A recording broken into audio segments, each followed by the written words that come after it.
Dear viewers, welcome back to my channel. In this video, I will be discussing the theoretical aspects related to the income from other sources. Kindly watch the video till the end, like it, share the video among your friends, and put your comments in the comment box. And kindly subscribe the channel. If you already subscribed channel, kindly ignore the message. So this is the last head of income. So this is called as a residuary head of income. That means here, if any income which does not find its place in the earlier four heads of incomes, definitely it will have a space or place in this head. So here the assessment of income, if it is not assessed under the earlier heads of incomes. So now let us see which are the incomes chargeable under this head. So the section 56 subsection 1 of the IT Act, which provides a huge list of the incomes which are chargeable under the head of income from other sources. Family pension received. Here this is nothing but the pension received by the nominees of the assessee after his death, and which is assessable to tax here.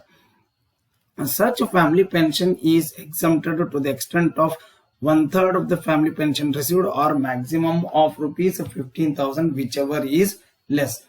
Then interest on deposits and loans. Suppose if the assessee has made any fixed deposit with the banks, and if he earns interest on such deposits, so that is a chargeable tax under the head of income from other sources. Similarly, if any partnership firm, or say for example if a company has given any hand loans to its employees, so on which it charges interest, so that is also chargeable to tax under the head of income from other sources. Then salary of MLA, MP and MLC. So any amount of the salary received by MLA or MP or MLC is chargeable under this head. But however, the dearness, the daily allowance received by the such people is totally exempt from the tax here. Then interest on the securities. So here the interest on the security, if the assessee has made an investment in the securities, that is also chargeable to tax. Then agricultural income earned by an assessee from a land which is situated outside India, that is also chargeable under this head. Then director's fees. If the assessee is a director of a company, and if he attends the board meetings and he receives the fees from the company, so that is called as a director's fees. So such director's fees is also chargeable to tax. Examination received by a teacher is also chargeable under this head. A teacher may set the question paper, he may attend the evaluation of the answer scripts. So the amount of the remuneration received by the teacher for doing such work for a university or for a board, etc., so that is also chargeable tax under the head of income from other sources. Then rent of a plot of a land. So if say for example if the plot is given on a rental basis here, in such case the rent received is also chargeable tax. Then casual incomes. Here these are the incomes earned without any effort. Here there is only, these are accidental one, but not having any stipulation here. These are the incomes arising by chance, like it may be like winnings from lotteries, winnings from race horses, gambling, card games, then bettings, etc. And any expenses incurred to earn such income is not deductible from the income received here. Then ground rent. So here if the ground of any school or college is let out to any circus company or conducting any fair or exhibition, etc., so such rent received is also chargeable tax under the head of income from other sources. Then any fees, commission or remuneration from any employee other than his employer is also chargeable tax under the head of income from other sources. For example, a waiter in a hotel gets tips from the customers. So as the customer is not his employer, so the tips received is a chargeable tax under the head of income from other sources here. Now let us see the incomes which are chargeable in particular under section 56 subsection 2 here. The dividend. Here dividend is the income earned on the shares. So such a dividend may be of two things, that is interim dividend and final dividend. So interim dividend is a dividend which is declared in between two AGMs here, whereas the final dividend is a dividend which is declared at the end of the accounting year. Now let us see the treatment of the dividend here. Whether it is interim dividend or final dividend received from a domestic company is totally exempt from the tax under section 10 subsection 34. Here a domestic company is nothing but it is an Indian company which is registered as per the Indian Companies Act of 2013. So any amount of the dividend, whether it is interim or the final dividend, is totally exempt from the tax under section 10 subsection 34. However, if the amount of the dividend exceeds rupees 10 lakhs, then in such case it is taxable at the rate of 10%. Then any amount of the dividend received from a foreign company, that is totally taxable, that is fully taxable under this head. Then any winnings from lotteries, crossword puzzles, races including horse race, card games, other games, betting from any betting of any form, etc., all they are chargeable tax. Suppose say for example winnings from it may be any kind of reality shows like Kaun Banega Crorepati or Saregamapa, etc., any singing dance competition, dance reality show, or maybe like singing reality show, any type, that is a chargeable tax under the head of income from other sources. Then some received from employees towards their share of contribution to any staff welfare fund account. Suppose say for example if the like-minded employees they contribute towards a fund, staff welfare fund, and at the end of the service if they get from their employer, so it is chargeable to tax under this head. Then income from letting plant, machinery or furniture with or without building is also chargeable tax under this head, and any amount of the expenditure incurred in order to earn such income is deductible. Then any sum under Keyman insurance policy including bonus if not taxable as salary or business income, that is also chargeable tax under this head. Here Keyman insurance policy means it is the policy which is taken by the employer on the lives of the employees, and which will be paid back at the time of the retirement from the service. So such Keyman insurance policy is chargeable to tax under the head of income from other sources. Then the gift, any amount of the gift exceeding rupees 50,000 is chargeable to tax, but any amount of gift exceeding rupees 50,000 is chargeable tax under this head here. Here it is nothing but the sum of money received without any consideration. So the whole of such sum is chargeable to tax if the amount of the gift exceeds rupees 50,000. Now let us see which are the admissible specific deductions under section 57. So in total here it can be said that any amount of the expenditure incurred by an assessee to earn such income is totally deductible under section 57. So now let us see here commission or remuneration for realizing dividend and interest. Suppose say for example it may be like the bank charges or the commission etc., which are incurred to collect for collection of the dividend and interest is also deductible under this head here. Then interest on loan. Suppose say for example if the assessee has a borrowed loan for the purpose of making investment in shares, bonds etc., so such interest payable on such loan is deductible from such income. However, if the assessee has paid any commission or brokerage charges to purchase the shares and debentures, then such brokerage is not deductible. Deduction in respect of the contribution of employees is deductible here.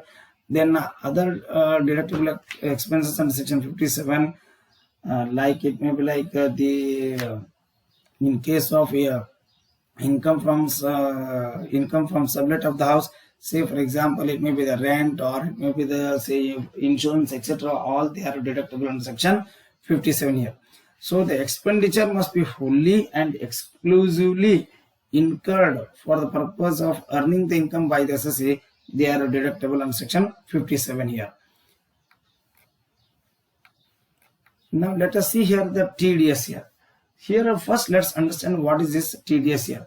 So the person who is responsible for making the payment is liable to deduct the tax at source at a specified rate before making any payment. So that is what we call it as TDS here.